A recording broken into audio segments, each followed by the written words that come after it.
القدوس السلام المؤمن المهيمن العزيز الجبار المتكبر الخالق البارئ المصور الغفار الغفار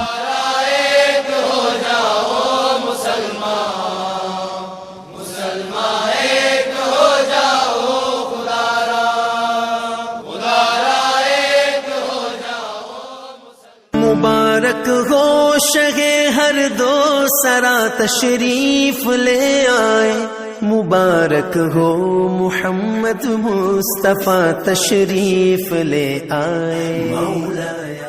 الحمدللہ الحمدللہ وکفی وسلام علی عباده الذین اصطفى خصوصا علی افضلهم وخاتم النبیین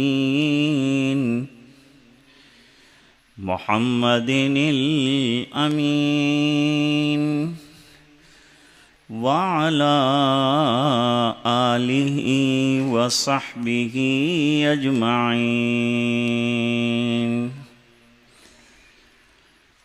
اما بعد فاعوذ باللہ من الشیطان الرجیم،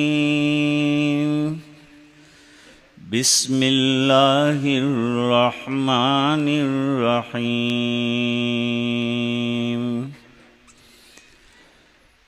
اِنَّا نَحْنُ نَزَّلْنَا الذِّكْرَ وَإِنَّا لَهُ لَحَافِظُونَ صدق اللہ العظیم۔ اللہم صل علی سیدنا محمد وعلى آل سیدنا محمد وبارک وسلم۔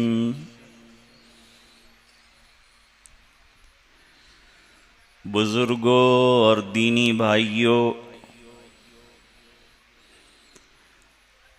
پردہ نشین دینی ماں بہنیں،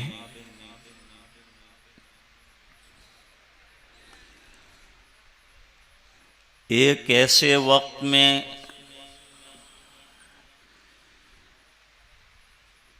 جب کہ کچھ ظالم اور بدقماش سیاسی لیڈر قرآن کریم کو نشانہ بنا رہے ہیں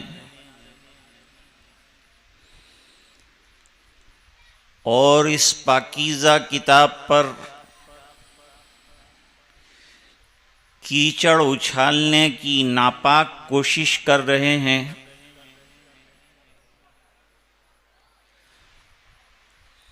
ایسے وقت میں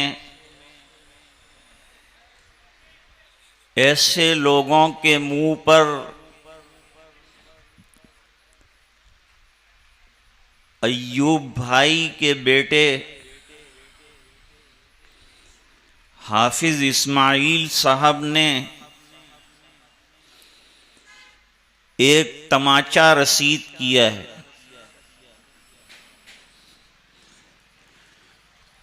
انہوں نے یہ باور کرایا ہے کہ قرآن کریم تبدیل ہونے کی کوئی گنجائش نہیں ہے، قرآن کریم کا ایک حرف بھی بدلا نہیں جا سکتا۔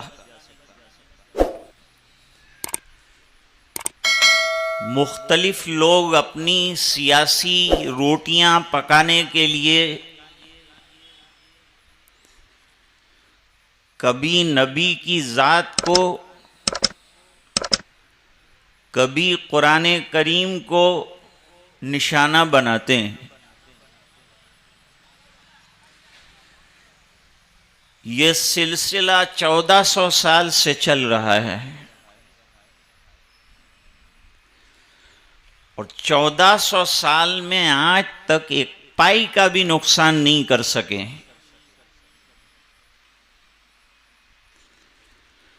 26 آیتیں نکالنا تو بہت دور کی بات ہے، ایک حرف اور ایک نقطہ ادھر کا ادھر نہیں ہو سکتا.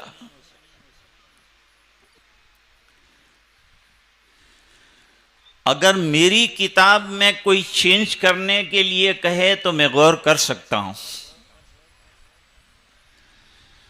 دنیا کا کوئی اور مصنف ہے اور وہ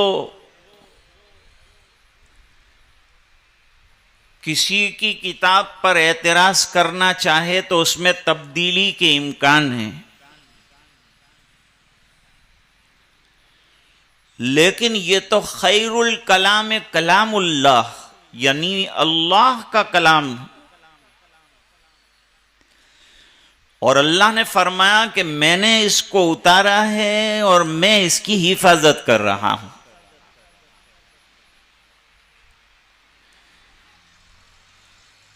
ایک حافظ قرآن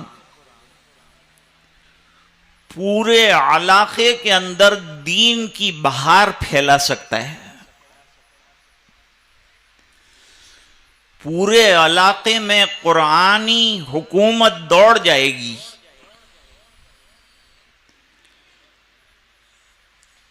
ایک حافظ قرآن پوری بستی کی تقدیر بدل سکتا ہے.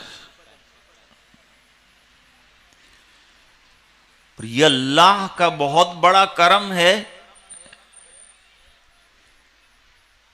کہ یہ علمی معجزہ آج تک دنیا کے لیے چیلنج بنا ہوا ہے. 1400 سال پہلے بھی چیلنج کیا تھا عرب والوں کو، آج بھی دنیا کو چیلنج کر رہا ہے اور دنیا لاجواب ہے.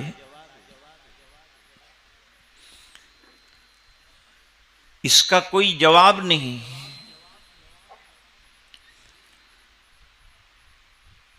اس کتاب کی حفاظت کا اللہ نے وعدہ لے دیا کہ جب اس کو میں نے اتارا ہے تو میں ہی اس کی حفاظت کروں گا. تم کو جتن کرنے کی، تم کو فکر کرنے کی ضرورت نہیں. تم اسے اپنے سینوں میں جماؤ، زندگیوں میں اتارو اور عمل کرو اور اس کی تبلیغ کرو.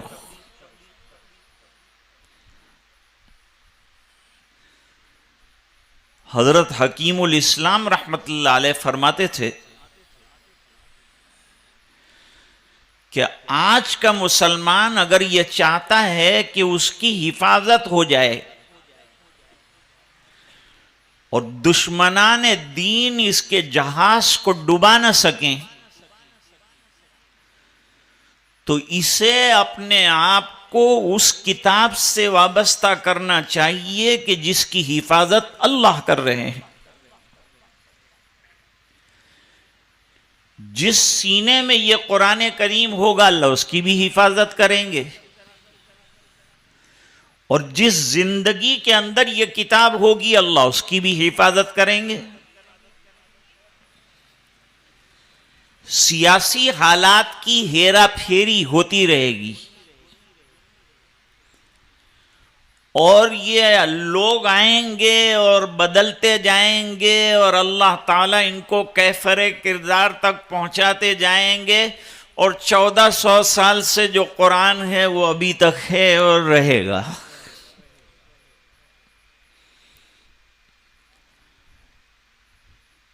میں ایک مرتبہ میرے والد صاحب کے ساتھ کسی بیان میں گیا تھا،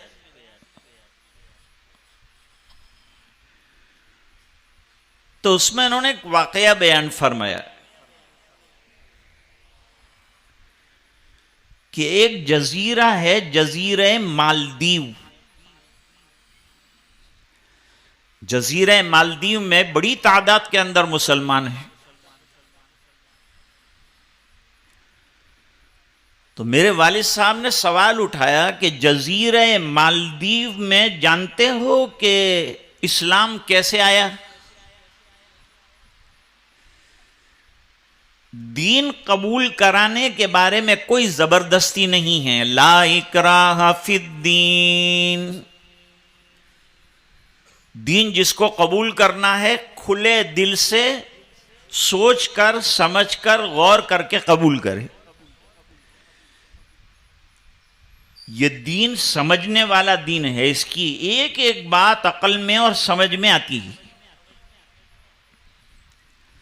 نماز سمجھ میں آنے والی عبادت ہے، روزہ سمجھ میں آنے والی عبادت ہے، زکوٰۃ سمجھ میں آنے والی عبادت ہے.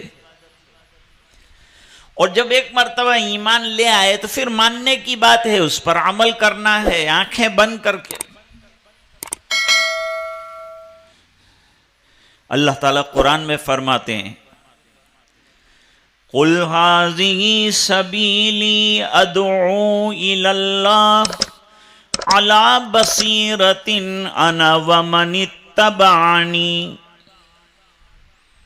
اے نبی آپ لوگوں سے کہیے کہ یہ جو دین کا سیدھا راستہ ہے پوری بصیرت کے ساتھ اس کو سمجھو اور پھر اپنی زندگی میں لاؤ اور اپنی زندگی میں اتارو.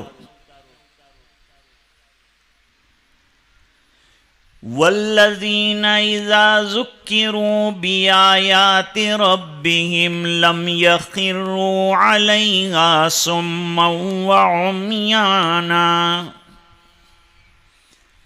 صحابہ کرام کو بھی جب ضرورت پیش آتی تھی تو حضور سے سوال کرتے تھے اپنے اطمینان کے لیے، عقیدوں کی درستگی کے لیے، اعمال کی اصلاح کے لیے. اور آپ صلی اللہ علیہ وسلم ہر سوال کا جواب عنایت فرماتے تھے. ایک دن حضور پاک صلی اللہ علیہ وسلم نے قیامت کی بھیانکتا کا بیان کیا کہ جب سور پھونکا جائے گا اور لوگ قبروں سے نکلیں گے تو عریان ہوں گے، ان کے جسم پر لباس نہیں ہوگا.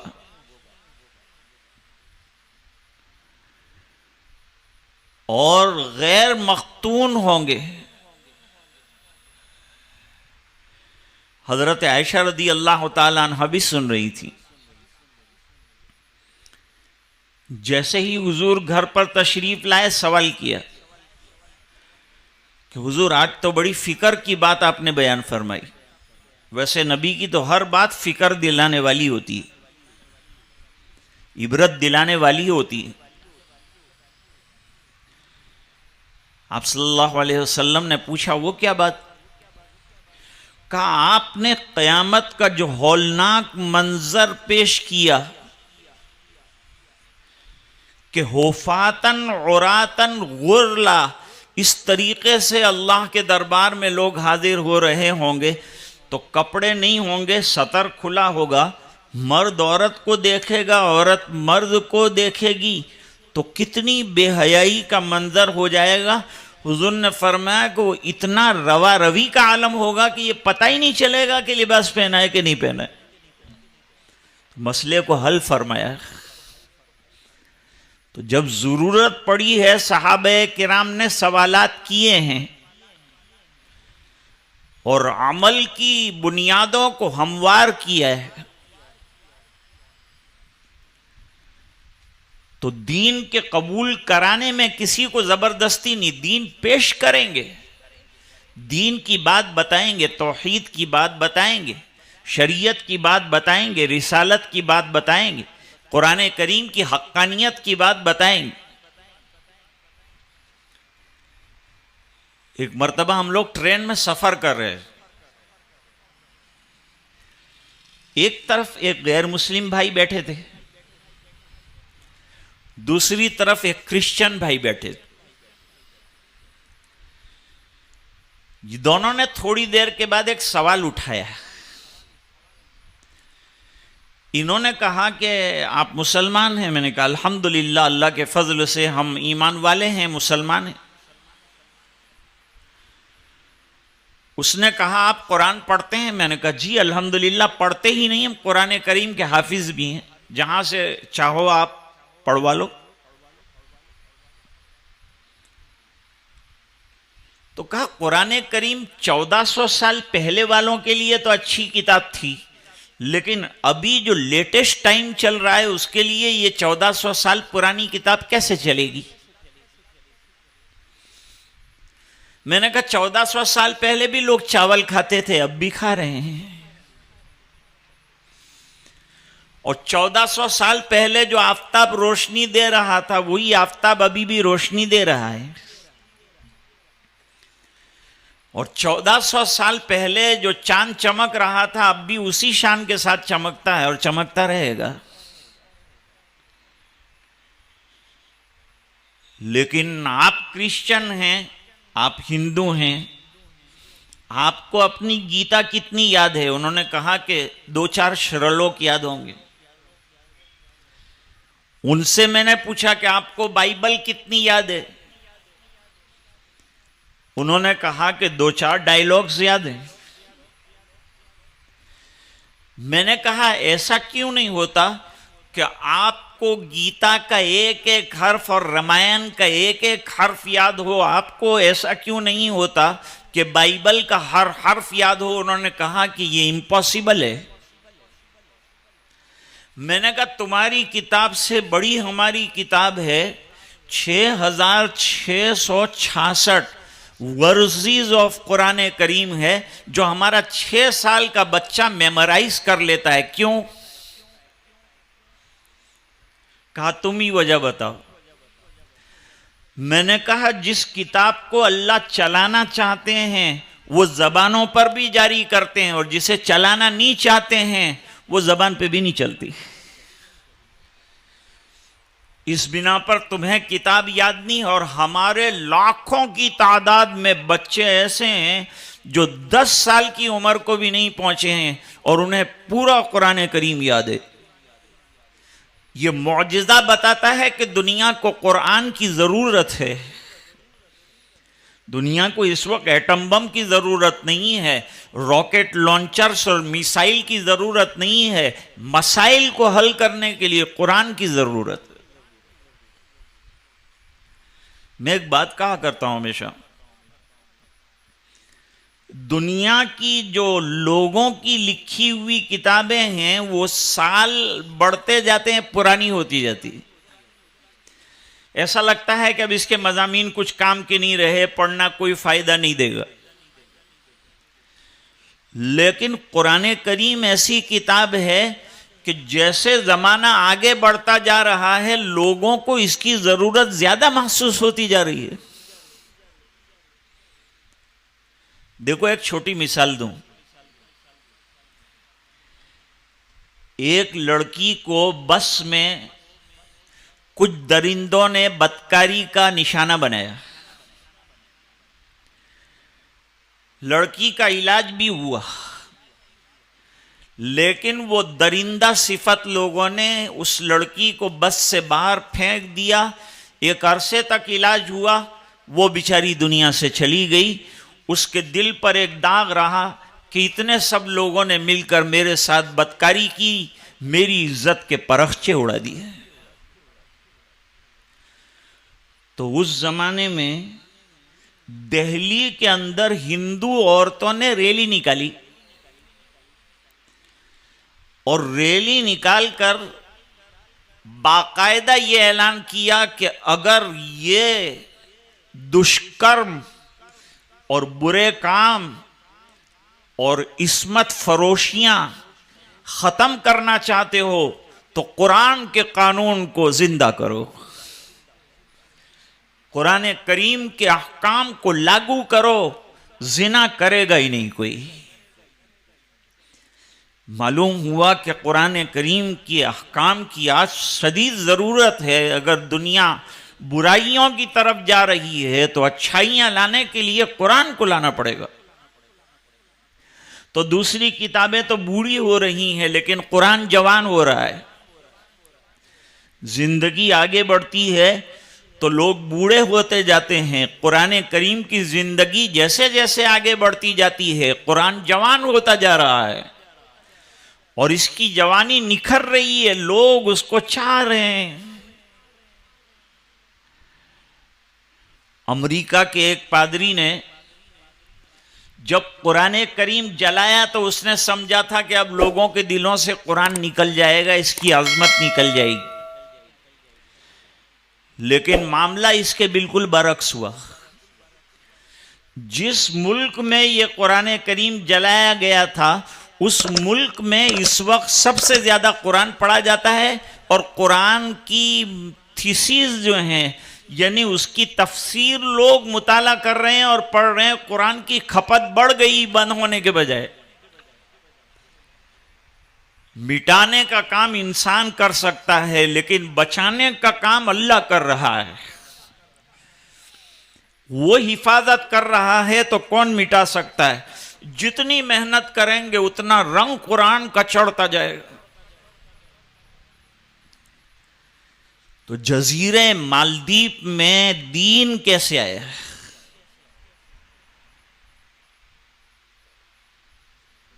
ایک حافظ صاحب جزیرے میں پہنچ گئے، بے سہارا تھے. ان کا نام تھا حافظ ابو البرکات مغربی. وہ پہنچے اور وہ سہارا تلاش کر رہے تھے تو ایک ایسی بڑھیا کے یہاں سہارا ملا جس کی اکلوتی ایک لڑکی تھی.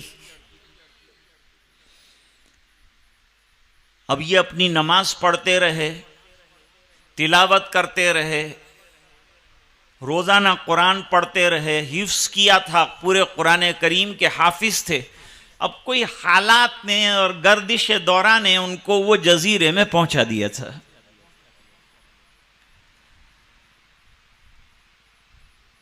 چند دنوں کے بعد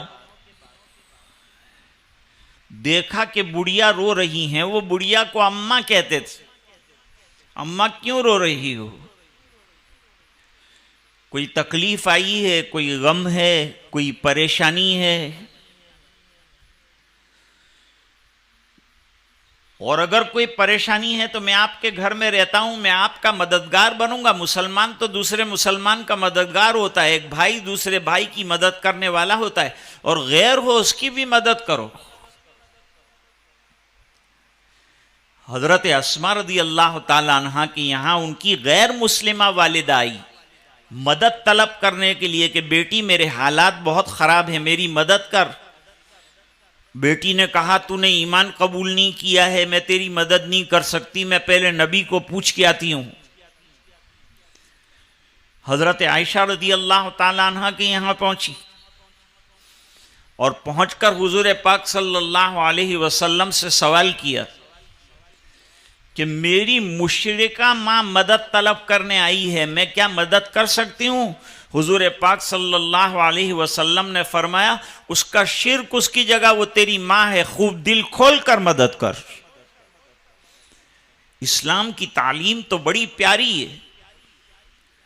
وہ غیروں کے ساتھ بھی اچھا سلوک کرنے کی تعلیم دیتا ہے، بروں کے ساتھ بھی اچھا معاملہ کرنے کی تعلیم دیتا ہے. ایک شخص آیا، حضور نے حضرت عائشہ رضی اللہ تعالیٰ عنہ سے فرمایا یہ قوم کا بڑا برا آدمی ہے، لوگ اس سے ڈرتے ہیں، غنڈہ گرد قسم کا آدمی ہے، لوگ ڈرتے ہیں بچتے ہیں ایسے لوگوں سے، اور جو ایک دوسرے کی مدد کرنے والے ہوتے ہیں ان کے قریب جاتے ہیں. فقیر جو ہے بوٹیڈ شوٹیڈ آدمی کے پاس کبھی ہاتھ نہیں پھیلائے گا، لیکن کرتے پیجامے اور ٹوپی والے کے سامنے وہ ہاتھ پھیلائے گا. اس کو معلوم ہے کہ یہ کیسا بھی ہے لیکن نرم دل ہے، یہ تھوڑے میں بھی تھوڑا دے گا، اور اس کے پاس کروڑوں ہوں گے تو بھی کچھ نہیں دے گا، کیونکہ اس کا بناوٹ ہی ایسی ہے، اس کی تخلیق ہی ایسی بتائی ہے، اس نے حیات ہی ایسی بنائی ہے کہ جس کے اندر تکبر ٹپکتا ہے. اور یہ مسلمان ہے، اس کے لباس میں تواضع ٹپکتی ہے. تو فقیر تواضع والے کے پاس آتا ہے کہ بہت نہیں ملا تو نہ کہے گا، ڈانٹے گا، ڈپٹے گا، برائی نہیں کرے گا. حضور نے کہا یہ بڑا برا آدمی. پھر وہ آیا، آنے کے بعد حضور نے استقبال کیا، بٹھایا، اچھی بات چیت، گفتگو، تمام چیزیں ہو گئی. وہ اٹھ کر گیا، حضور دروازے تک چھوڑنے کے لیے تشریف لے گئے. جب وہ چلا گیا تو حضرت عائشہ رضی اللہ تعالی عنہا نے عرض کیا حضور آپ تو فرماتے تھے یہ تو بڑا برا آدمی ہے اور آپ نے سلوک بہت اچھا کیا. فرمایا وہ برا ہے، میں تھوڑا برا ہوں، وہ برا ہو جائے تو مجھے برا سلوک کرنا ہے، یہ کس نے کہا؟ ہمیں اچھے سلوک سے اسے اپنا بنانا ہے. یہ اسلام کی تعلیم ہے. بروں کے ساتھ اچھے بن کر رہو. تعلیمات نہایت پاکیزہ ہے. ارے اماں گھبرانے کی رونے کی کیا بات ہے, میں آپ کی مدد کیا کر سکتا ہوں؟ بیٹا تم مدد کر سکے ایسا یہ کام ہی نہیں ہے. لیکن ایک بار بتائیے تو صحیح, ان کی داڑھی ابھی نہیں ہوئی تھی. حافظ ابو البرکات مغربی کی داڑھی نہیں ہوئی, بے ریش تھے, جوان تھے, حسین تھے, عرب تھے.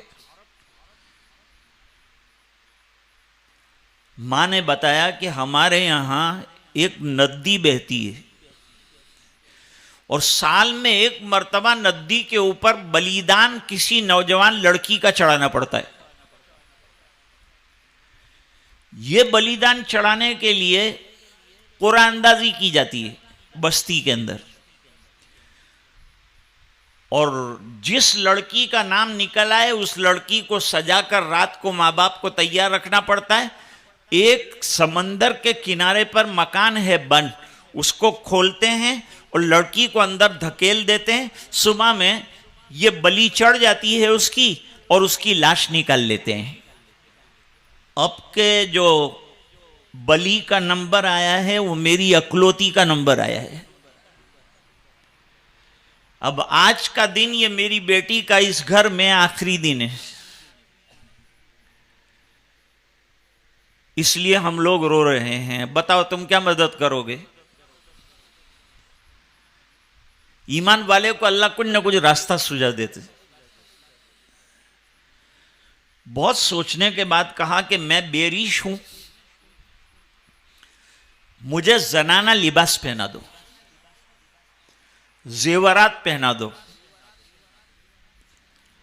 اور رات کا اندھیرا ہوگا, ان کو زیادہ نظر تو آئے گا نہیں, اور ویسے بھی جذباتی لوگوں کو کچھ دکھتا نہیں. تو وہ تو اپنے جذبات میں ہوں گے, ڈھول تماشے بجا رہے ہوں گے, لے جائیں گے مجھے, باقی آگے کا معاملہ اللہ سنبھال لیں گے. سب مسلمان تھے کہ نہیں تھے یہ معلوم نہیں ہے, لیکن ان کے کام سب الٹے تھے, غلط کام تھے. اسلام ایسی چیزوں کو ہوا نہیں دیتا, ختم کرتا ہے. فال کھلوانا اسلام میں منع ہے. نیک فالی لینا جائز ہے. نیک فالی کیا ہے؟ اچھا جملہ. آپ کسی کام کے لیے جا رہے تھے, اللہ والے سے ملاقات ہو گئی, آپ نے کہا کام کے لیے جا رہا ہوں, انہوں نے کہا اللہ نصرت فرمائے. یہ جملہ نیک فالی کا جملہ ہے, انشاءاللہ مدد ہو جائے گی, کام ہو جائے گا. تو اللہ والوں کی جو اچھی باتیں ہیں اس سے فائدہ ہوتا ہے, وہ کام آ جاتی ہے. ایک آدمی باہر نکلا اپنا کام کورٹ میں کرانے کے لیے, سامنے ایک صاحب ملے, ان کا نام ہے فتح علی. تو ہم نیک فالی لے سکتے ہیں کہ فتح ہوگی انشاءاللہ. اس کو نیک فالی لینا کہتے ہیں. بدفالی لینے سے نا امیدی بڑھتی ہے, اور اسلام نا امیدی کو کاٹتا ہے اور امید کو ہوا دیتا ہے, امید پیدا کرتا ہے. کہ اللہ پہ چھوڑ دو, ماں سب ہو جائے گا, تم مجھے لباس پہنا دو بیٹا, پتہ چل جائے گا تو کیا ہوگا؟ کہ بالکل پتہ نہیں چلے گا, ایسا مجھے زیب و زینت کے ساتھ بٹھاؤ. رات کو بٹھا دیا, وہ پورا ہلا گلا آیا. یہ برسوں کا معمول تھا ان کا, لڑکی کو بلی چڑھا دینا اور دوسرے دن لاش نکال کر دفنا دینا. دفنانا چاہیے کہ جلانا چاہیے؟ دفنانا اصل ہے, جلانا اصل نہیں. ایک غیر مسلم کو پوچھا کہ تم کو تو جلایا جاتا ہے اور ہم کو دفنایا جاتا ہے, کیوں؟ مسلمان نے کہا کہ خزانہ دفنانا پڑتا ہے اور کچرے کو جلانا پڑتا ہے.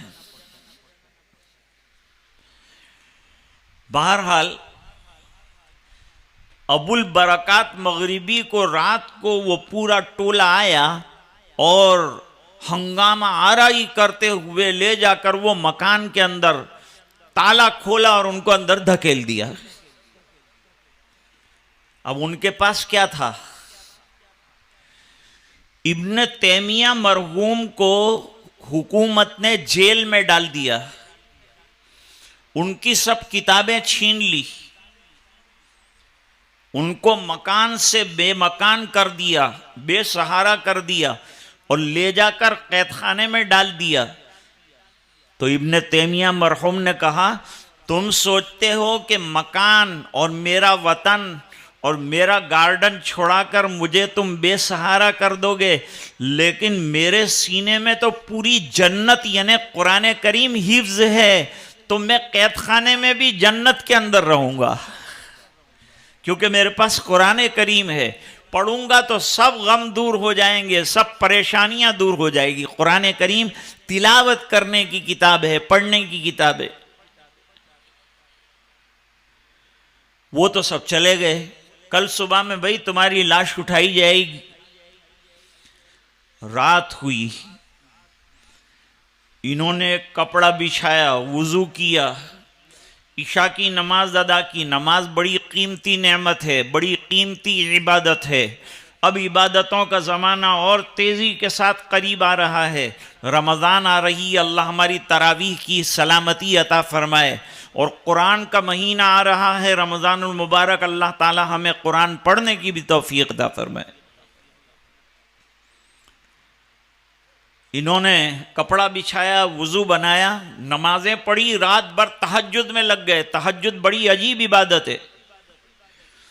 رات کے پچھلے حصے میں اللہ تعالی نزول فرماتے ہیں، اپنی خاص رحمت متوجہ فرماتے ہیں اور اعلان فرماتے ہیں کہ حل من مستغفر، ہے کوئی مغفرت کا طلبگار، ہے کوئی روزی کا طلبگار کہ میں اس کو دے دوں، وہ جو مانگے اس کو عطا کر دوں۔ لیکن دینے والا دینا چاہتا ہے، لیکن لینے والے ایسے بے نیاز ہے کہ سوئے ہوئے ہیں۔ تو اب نہ ملے تو ہم قصوروار ہیں، اللہ تو دینے کے لیے تیار بیٹھے ہیں۔ کچھ شیطانی حرکتیں شروع ہوئی، جیسے کہ ہر سال ہوتی ہوگی۔ وہ شیطانی حرکتیں جو ہے وہ شروع ہو گئی۔ کچھ آوازیں آئی، کچھ دھوم دھڑاکے ہوئے، لیکن یہ قرآن پڑھتے ہی رہے، قرآن پڑھتے ہی رہے، یہاں تک کہ فجر کی نماز ادا کی اور سویرا ہو گیا۔ کچھ بھی نہیں ہوا، قرآن کریم کی برکت سے کچھ نہیں ہوا۔ اب وہ لوگ آئے کہ چلو بھائی لاش اٹھا کے لاؤ۔ دروازہ کھولا تو حافظ صاحب کو دیکھا، وہ زیب و زینت کچھ بھی نہیں ہے، ایک مرد بیٹھا ہوا ہے مصلی پر اور دعائیں کر رہا ہے اور جی رہا ہے اور زندہ ہے۔ ارے بھائی ہم تو لڑکی لائے تھے، یہ لڑکا کہاں سے؟ کہا اس کی داستان تو دوسری ہے، لیکن یہ بتاؤ کہ تم زندہ کیسے رہ گئے؟ انہوں نے کہا میں نے زندہ کتاب پڑھی تو اللہ نے مجھے زندہ رکھا۔ قرآن کریم زندہ کتاب ہے، اگر زندگیاں چاہتے ہو تو قرآن پڑھو، اپنے بچوں کو حافظ بناؤ۔ کتاب زندہ قرآن حکیم، حکمت اولا یزالستو قدیم، حرف اورا ریب نے تبدیل نے، آیا الشرمندہ تاویل نے۔ ایک حرف بھی اس کا بدلا ہوا نہیں، ایک نقطہ بھی اس کا بدلا ہوا نہیں۔ تمام لوگ حیران ہو گئے کہ قرآن ایسی زبردست کتاب ہے کہ نہ بلی کی ضرورت ہے، نہ سمندر کو جو ہے کسی بلی کے چڑھانے کی ضرورت ہے، اس کے سب سلسلے کو توڑ تاڑ کر اور ختم کر کے رکھ دیا۔ آپ ہیں کون؟ کہا میں مسلمان ہوں اور حافظ قرآن ہوں۔ پورا جزیرہ الحمدللہ مسلمان ہو گیا۔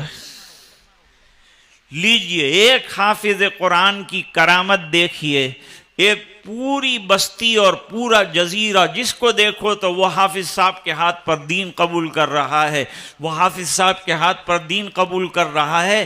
دیکھتے دیکھتے اس حافظ قرآن کی برکت سے پورا جزیرہ مسلمان ہو گیا۔ تو آج یہ بچے نے وہاں برطانیہ میں حفظ کیا ہے، لیکن خوشی کی محفل یہاں سجائی گئی، وہاں تو ایسا باہر پروگرام ہو بھی نہیں سکتا، یا تو ہال میں کرنا پڑتا ہے یا مسجد میں کرنا پڑتا ہے۔ وہ آپ کے گاؤں کے باشندے ہیں، اس بنا پر انہوں نے چاہا کہ اس مسرت کے موقع پر، یہ مسرت کا موقع ہے، یہ خوشی کا موقع ہے کہ ہمارے کسی بچے نے قرآن کریم حفظ کیا ہو، یاد کیا ہو، تو بہت خوش ہونا چاہیے۔ قرآن کریم نے خوشی کا اظہار کرنے کا حکم کیا ہے، فرمایا قُلْ بِفَضْلِ اللَّهِ وَبِرَحْمَتِهِ فَبِذَلِكَ فَلْيَفْرَحُوا هُوَ خَيْرٌ مِّمَّا يَجْمَعُونَ۔ اتنا بہترین قرآن اللہ تعالیٰ نے دیا ہے موجودہ حالات میں، جبکہ اس پر کیچڑ اچھالا جا رہا ہے۔ ہمیں یہ طے کرنا پڑے گا کہ ہم رمضان میں بھی تلاوت خوب کریں گے اور اپنے گھروں کو قرآن کی تلاوت سے چمکائیں گے۔ گھروں میں رحمتوں کا نزول قرآن کریم کی تلاوت سے ہوتا ہے، اور دلوں کو سکون اللہ کی یاد سے ہوتا ہے، اور قرآن سے بڑا ذکر کوئی نہیں ہو سکتا۔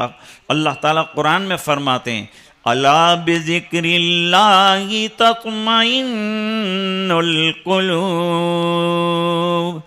یاد رکھو اللہ کے ذکر سے دلوں کو سکون ملتا ہے۔ آج ہمارے گھر بے سکون ہیں، ہمارے دل بے سکون ہیں۔ یہ سکون لانے کے لیے اور یہ بے قراریاں اور یہ بے تابیاں ختم کرنے کا بہترین سے بہترین راستہ ہمیں اللہ نے حضور پاک صلی اللہ علیہ وسلم کے واسطے سے یہ فائنل اور آخری کتاب دی ہے، جو قیامت تک تبدیل ہونے والی نہیں ہے، اور اس کا ہر حکم اپنی جگہ اٹل ہے۔ اس کے عقائد کو اپنی زندگیوں میں اتارنا ہے، اس پر عمل کرنا ہے، اور ہمیں یہ تہیہ کرنا ہے کہ ہم اپنی اولاد جو بھی آئے گی ان کو دنیا کے جھمیلوں سے بچانے کے لیے اور دنیا بھر کے فتنوں سے بچانے کے لیے انشاءاللہ حافظ بنائیں گے اور عالم بنائیں گے اور دیندار بنائیں گے۔ دنیا میں آگے بڑھنے کو کسی نے نہ نہیں کہا، خوب بڑھاؤ، آگے ترقی کرو دنیا کے اندر، لیکن رہے رسول کے قدموں پہ سر خدا کے لیے ہمیشہ جو ہے اتباع سنت کو اپنے سامنے رکھو۔ دو نعمتیں بہت بڑی اللہ نے عطا فرمائی ہے، ایک کتاب اللہ اور ایک رسول اللہ صلی اللہ علیہ وسلم، اور یہ دونوں ہی کے بارے میں اللہ تعالیٰ کے یہاں ہم سے سوال ہونے والا ہے۔ تم نے کتاب اللہ کا کیا حق ادا کیا؟ تم نے رسول اللہ صلی اللہ علیہ وسلم کا کیا حق ادا کیا؟ ہماری زندگی اسی میں گزرنی چاہیے۔ ہم اس بچے کو بھی مبارکباد دیتے ہیں اور ان کے والدین کو بھی مبارکباد دیتے ہیں، اور یہاں جن حضرات نے پروگرام کو ترتیب دیا ہم ان کو بھی مبارکباد دیتے ہیں، اور دعا کرتے ہیں کہ اللہ تعالیٰ آج کے اس اجلاس کو اپنے فضل سے منظور فرمائے، قبول فرمائے، اور ہماری نسلوں میں قرآن کریم زندہ رہے، حفاظ پیدا ہوتے رہیں، علماء تیار ہوتے رہیں، اور ہر زمانے میں فتنوں کا مقابلہ کرتے رہیں۔ وآخر دعوانا ان الحمد للہ رب العالمین۔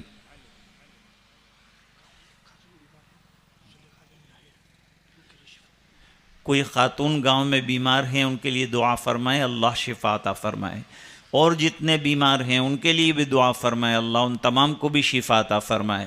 اور یہ جو وبا ابھی چلی ہوئی ہے پھر بڑھ رہی ہے، اس کے لیے بھی دعا فرمائے، اللہ تعالیٰ پوری دنیا سے اسے نابود فرمائے، ہمارے گناہوں کی وجہ سے ہماری گرفت نہ فرمائے، اور عافیت پوری انسانیت کو اللہ تعالیٰ نصیب فرمائے، اور اس وبا سے پورے عالم کی حفاظت فرمائے۔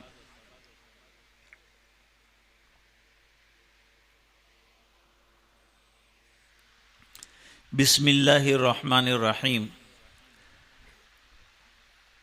یا اللہ یا رحمان یا رحیم، یا ودود یا ودود یا ودود، یا ذا العرش المجید، یا فعال لما یرید۔ اللہم صلی علی سیدنا محمد کلما ذکرہ الذاکرون وکلما غفل عن ذکرہ الغافلون۔ رب اغفر وارحم وانت خیر الراحمین آتنا فی الدنیا حسنہ وفی الآخرۃ حسنۃ وقنا عذاب النار وادخلنا الجنۃ مع الابرار یا عزیز یا غفار اللہم انا نسألک الہدی والتقی والعفاف والغنی نسألک العافیہ فی الدنیا والآخرہ اللہم نور قلوبنا بنور القرآن وزین اخلاقنا بنور القرآن وادخلنا الجنۃ بالقرآن ونجنا من النار بالقرآن اللہم اجعل القرآن ربیع قلوبنا نور صدورنا وذہاب ہمومنا وغمومنا اللہم اعنا علی تلاوت القرآن وذکرک وشکرک وحسن عبادتک اللہم لا مانع لما اعطیت ولا معطی لما منعت ولا راد لما قضیت ولا ينفع ذا الجد منک الجد اللہم ارفع عنا الولاء والوباء والربا والزنا والزلازل والمحن وسوء الفتن ما ظہر منها وما بطن عن بلدنا هذه خاصة وعن سائر بلاد المسلمین عامة یا رب العالمین۔ اے اللہ ہمارے گناہوں کو معاف فرما، کوتاہیوں سے درگزر فرما، اپنا فضل اور کرم شامل حال فرما، رحم کے کرم کے فضل کے فیصلے فرما، اپنی رضا دائمی عطا فرما۔ اے اللہ ہمیں قرآن کریم سے محبت عطا فرما، اس کے ایک ایک حرف سے عشق عطا فرما، اس کی تلاوت کی توفیق عطا فرما۔ اے اللہ اس کے احکام پر عمل درآمد نصیب فرما، اپنی رضا دائمی عطا فرما۔ نبی کریم صلی اللہ علیہ وسلم کی اتباع زندگی اور زندگی کے ہر شعبے میں نصیب فرما۔ تو ہم سے راضی اور خوش ہو جا، بیماروں کو شفا عطا فرما، پریشانوں کی پریشانیاں دور فرما، جو الجھنوں میں گرفتار ہیں ان کی الجھنیں دور فرما، جو مقروض ہیں غیب سے قرضوں کے پورا ہونے کی سبیل پیدا فرما۔ جن جوانوں کو خواتین کو رشتے نہیں مل رہے ہیں اللہ مناسب اور مبارک رشتے ان کو عطا فرما۔ ہم سب میں آپس میں جوڑ پیدا فرما، ہر قسم کے اختلاف جھگڑے فساد سے حفاظت فرما۔ آنے والے مہینے کے لیے تندرستی عطا فرما، صحت کے ساتھ روزوں کی توفیق عطا فرما، تراویح کی توفیق عطا فرما، تلاوت قرآن کثرت سے کرنے کی توفیق عطا فرما۔ اے الہ العالمین جتنے مرحومین مرحومات دنیا سے گئے جنت میں اعلیٰ مقام عطا فرما۔ اے اللہ ہم سب کو دین پر دائم اور قائم فرما، جب دنیا سے جانے کا وقت ہو اے اللہ ایمان کے ساتھ دنیا سے جانا نصیب فرما۔ اے اللہ اس پورے مجمع کی مغفرت فرما، امت کے ایک ایک فرد کی مغفرت فرما۔